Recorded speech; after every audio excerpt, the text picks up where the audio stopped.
So we're back online.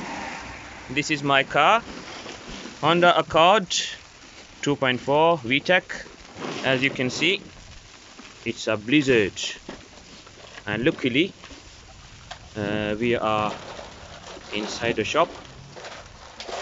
It's not that it's hailing, but it's not that kind of big hails. It's tiny ones.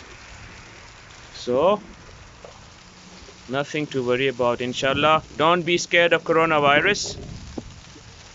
When you have to die, you have to die. Other than that, you don't need to worry about a thing.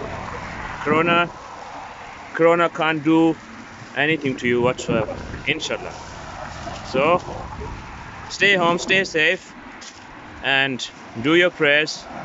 Ask Allah for forgiveness, do repentance, inshallah, and we will get through this together. Assalamu alaikum wa rahmatullah.